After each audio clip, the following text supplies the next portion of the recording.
Olá, então estamos aqui hoje na continuação do nosso capítulo 4 do livro Carinho e Firmeza com os Filhos.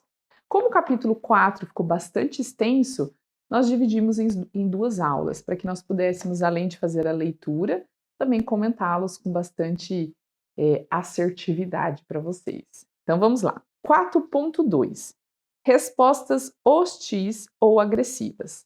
A hostilidade e a agressão por parte dos pais constituem o segundo tipo de reações estéreis, ou seja, sem frutos para uma boa educação.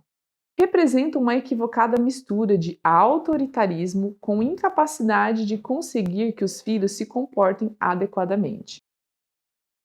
Pobre mamãe, cada dia mais nervosa. Tem uma menininha olhando a mãe num surto histérico com ela no momento de uma orientação ou de uma correção. Quanto mais você gritar com seu filho, mais transmitirá a sensação de fraqueza e descontrole e menos autoridade terá. Olha que triste, gente.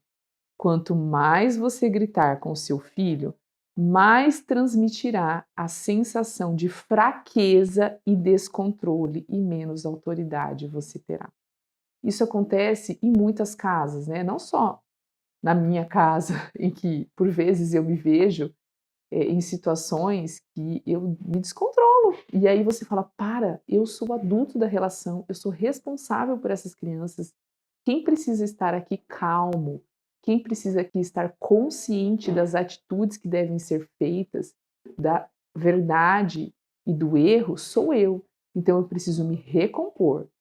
Vai lá, joga uma água no rosto, lava suas mãos, respira fundo e começa tudo de novo, de forma bastante firme e assertiva no momento que você for corrigir o seu filho. As crianças, dotadas de uma extraordinária capacidade intuitiva, percebem perfeitamente a perda de controle. E isso as incita a uma luta pelo poder, que subverte o processo educativo normal. As crianças percebem quando seus pais estão descontrolados, inseguros e, por vezes, usam dessa falta de sabedoria dos seus pais para ganharem o poder e, com isso, satisfazerem as suas necessidades e demandas infantis. E não é só com criança, né, gente? Isso acontece com os adolescentes também. Aí tem uma outra charge ali em que o pai chama o filho de débil mental, porque ele tirou 0 numa prova. As formas verbais que humilham os filhos, transmitindo-lhes hostilidade ou violência da parte dos pais, representam uma desastrada mistura de autoritarismo e incapacidade.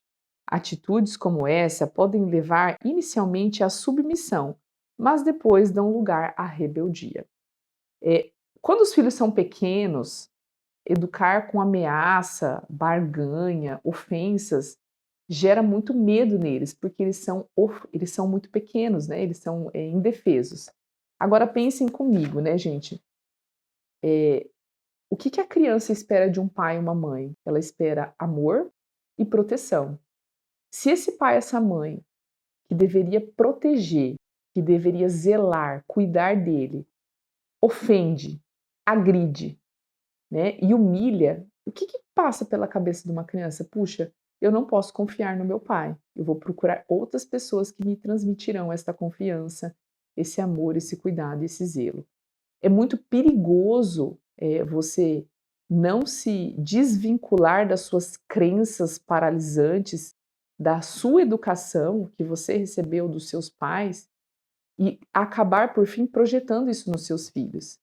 Nós precisamos perdoar os nossos pais, perdoar o nosso passado, nos haver com ele para que nós possamos ressignificar o processo educativo dos nossos filhos, em que nós somos pessoas mais inteligentes e sábias e que, por meio de todo esse conhecimento, nós conseguiremos educá-los muito melhor. São formas improdutivas e até perigosas de agir porque não fazem com que o filho compreenda as razões pelas quais se deve portar bem e, além disso, ignoram as suas necessidades e os seus sentimentos. Por outro lado, a reação hostil, agressiva ou sem conteúdo leva a criança a distanciar-se dos pais por se sentir rejeitada por eles. Foi o que eu disse agora há pouco, né? Vejamos alguns exemplos bastante frequentes. Frases que rebaixam os filhos. Você é uma praga, sem vergonha, irresponsável. Você me deixa louca. Quando os pais transmitem nas ordens ou reações a sua falta de autodomínio, sepultam a sua própria imagem, o que incita os filhos à rebeldia e à desobediência. Frases que revelam falta de autodomínio por parte dos pais. Você me deixa louco, você me deixa doente, menino. Ameaças sem conteúdos. Você vai ver, você vai ver. Você vai me pagar tudo que está fazendo, menino. Muitas vezes, esse tipo de ameaça segue-se as frases como: se você continuar a se comportar mal, eu vou. Ou, se você brigar de novo com o seu irmão, eu vou. No fundo, são modos de ignorar a falta que originou a repressão. Atitude não assertiva agravada pela ameaça pouco realista de uma forma futura indefinida e imprescindível de castigo. A maioria das crianças aprende muito cedo que frases como "se você voltar a fazer isso, eu vou" não costumam ser levadas a sério, porque os pais acabam por não cumprir o castigo prometido.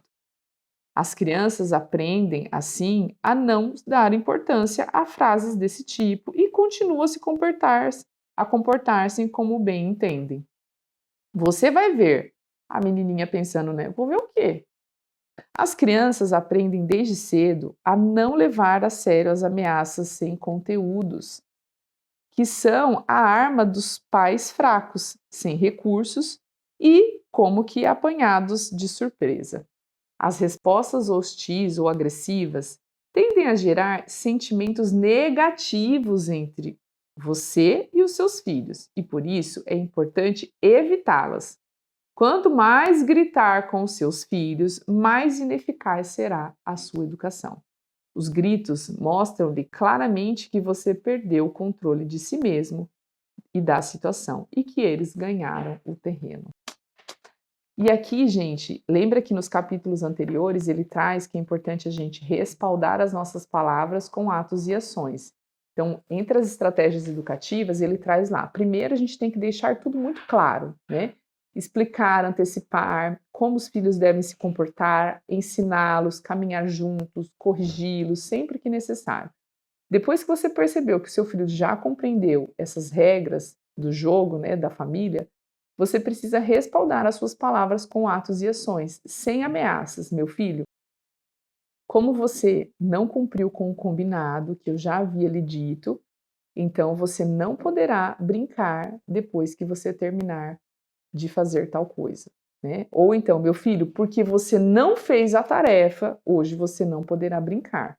Então agora no horário que você iria brincar, você irá fazer a tarefa. Meu filho, você não vai naquela festa dos seus amigos adolescentes porque você não cumpriu com o combinado essa semana. E aí você estipula quais eram os combinados, explica para ele o que ele não cumpriu. Isso não é barganhar, isso é gerir consequências. Você antes falou, explicou, deixou claro e agora você está apenas respaldando as suas palavras com atos e ações. Então é natural a gente falar, meu filho, você precisa primeiro se alimentar corretamente. Então comer arroz, feijão, carne, legumes e salada. A sobremesa, ela não é algo necessário para você, ela não é nutritiva. Então, a sobremesa a gente come nos finais de semana. Agora, caso você não se alimente corretamente, você não pode comer sobremesa. Por quê? Porque eu não posso permitir que você se alimente apenas de coisas que não são nutritivas. Tá vendo a diferença do que você fala? Se você não comer, não vai ter o picolé. Tá totalmente diferente, né? Você está explicando que uma coisa pode levar a gerar consequências, tá? Castigos excessivos. É frequente que os pais errem a mão na hora de castigar os filhos. Quando impõe castigos demasiado severos, muitas vezes tende a anular depois a sua decisão, o que transmite à criança uma mensagem de fraqueza e incoerência. O castigo geralmente é útil se tiver sido pensado de antemão com tranquilidade para ser proporcionado à gravidade do comportamento castigado.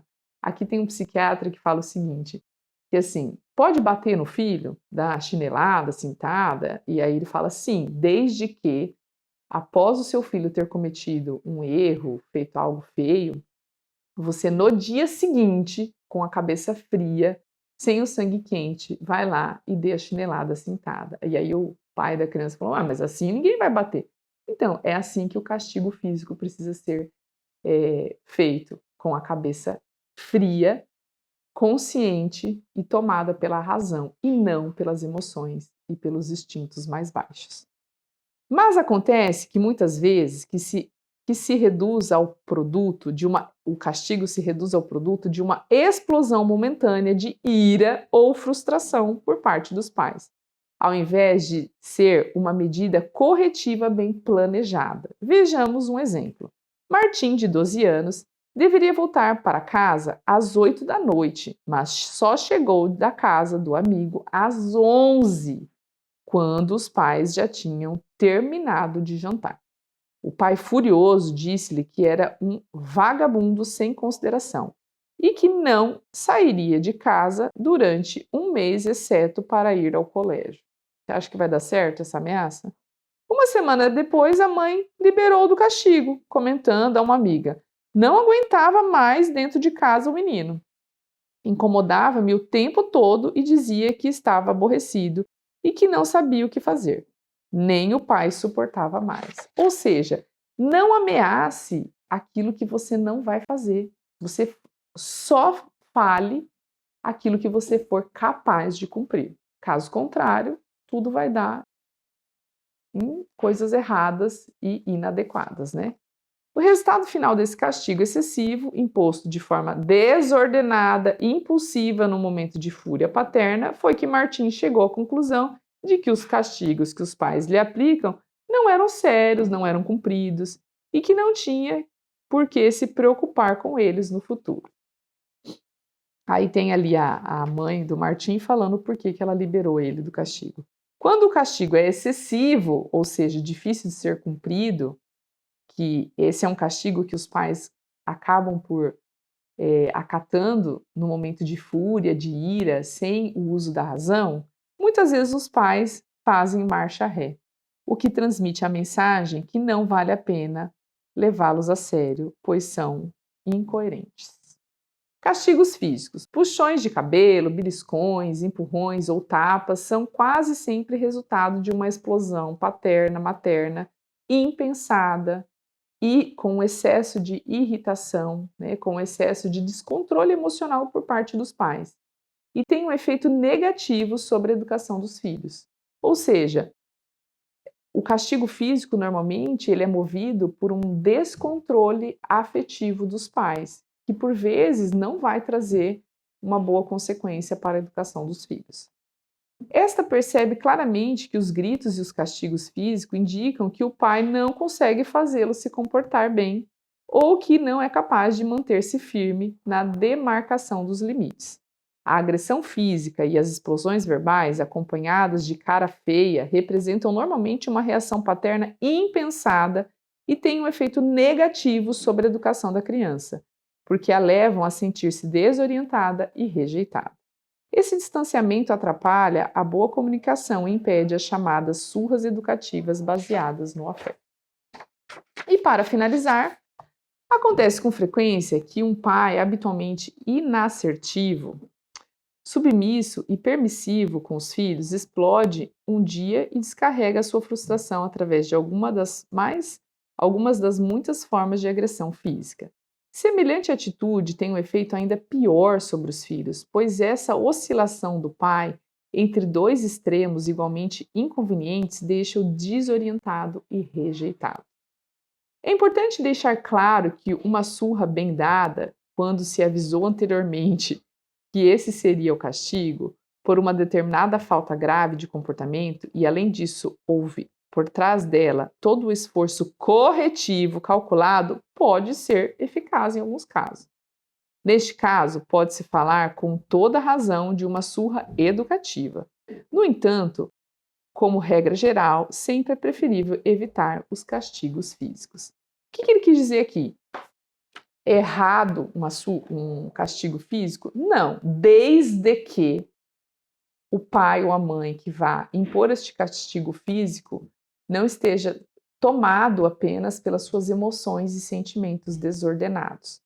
Porque caso isso aconteça, você está transmitindo apenas para o seu filho insegurança, descontrole e rejeitando cada vez mais ele. Agora, quando foram feitos combinados, você deixou claro aquilo que deveria ser cumprido, você caminhou junto, você ajudou o seu filho e mesmo assim ele teve uma falha grave, você usar de um castigo físico pode sim ser uma surra, né, que nem ele fala aqui, educativa. Mas pense bem, porque na maioria dos casos o castigo físico ele vem revestido de uma falta de inabilidade emocional dos pais, tá bom? Um forte abraço e até o próximo capítulo.